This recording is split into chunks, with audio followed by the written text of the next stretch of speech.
Angel here. So excited to share this video with you guys. I'm not excited about what this young lady is going through. However, I am excited that I do get to share this message that I want to share with you guys. So I got a message the other day in my Facebook, and I'm just going to skim through and briefly read the question that the young lady asked. She mentioned that she's been with her boyfriend for the past 2 years. Prior to them being together, he was out at the clubs, he was dancing, and she says that he's extremely attractive. You know, he's dancing with a lot of women and dating different girls, blah, blah, blah. And then she says, let's say he was a little bit of a womanizer.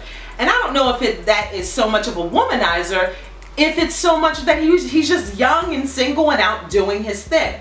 Then she says, then he met her and he totally changed his ways. Tells me that he's the first woman that he's ever loved. And, but what her thing is this. In her mind, she says she's been feeling so insecure lately, thinking to herself, were the girls better than me? Did they have better bodies? Were they more beautiful? Does he miss his old lifestyle? Why did he choose me? And you guys, listen, come closer, listen to me very carefully. I know that you guys are growing up in a day and age where marriage is becoming obsolete, where commitments are becoming obsolete. I will always be that voice in your ear to say, wait until you're married to have sex. And this is one of the reasons why. Now, think about this. If you had a male that was a virgin and a female that was a virgin, and they both came together and consummated their marriage, at that point, that woman, she's not going to have these thoughts of comparison to other people. Why? Because they did it God's way. This is why I am so adamant about it, and I will always be that voice. And I know that that generation, that older generation of older men and women are dying off that preached this message and that taught this to us. I promise you guys, I will never drop that torch. I will be that old black lady sitting in a chair reading one of my books that I wrote and telling the young girls to save yourself until marriage. I don't care what the TVs are telling you. I don't care what anybody is telling you. If you believe in God, do it God's way. It just makes things so much easier. And it's not to say that if you wait until you're married that you're not going to have any insecurities. That's not what I'm saying. It's not, you don't do it as a preventative measure to not have these insecurities. You do it to be in obedience according to what you believe in, if that's your belief. And so I love in the scripture when it says, do not awaken love until it is ready. And this is why. This is so why. Young ladies, hold on to yourself until your husband comes. And let me say this, and now I know every woman is different and everybody is different, but one of the things that I often wonder or question about, now this was my experience. I didn't have my first orgasm until I was 30 years old. Now I started having sex in my teenage years. So all that time, I was only pleasuring that other person.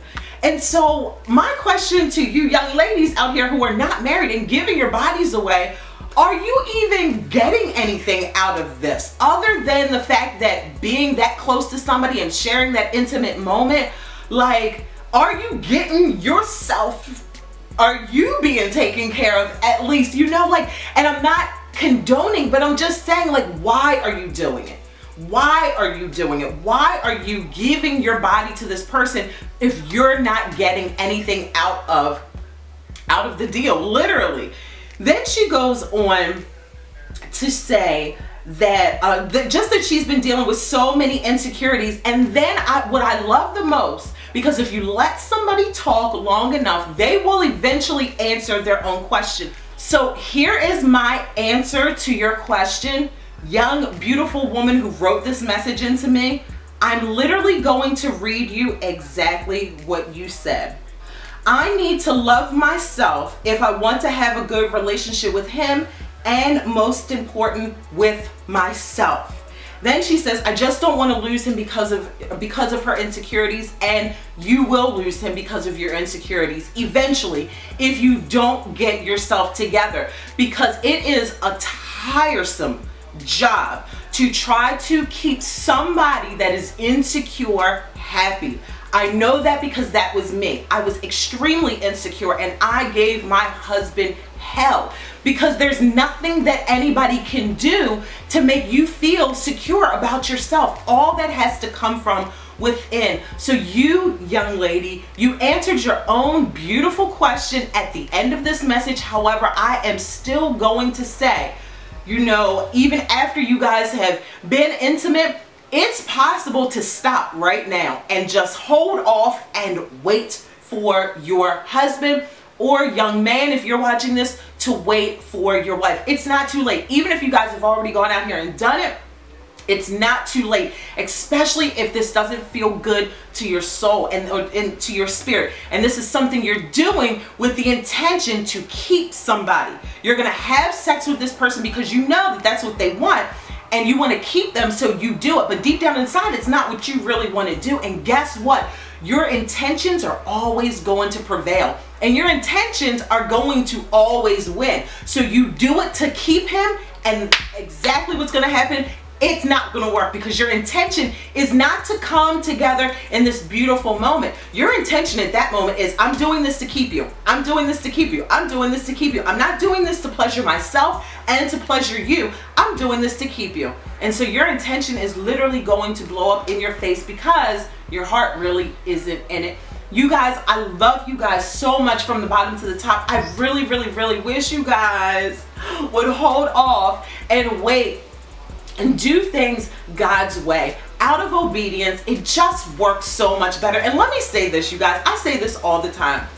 Sex really does feel the same with Tom, Dick, and Harry. It really is. It's the same.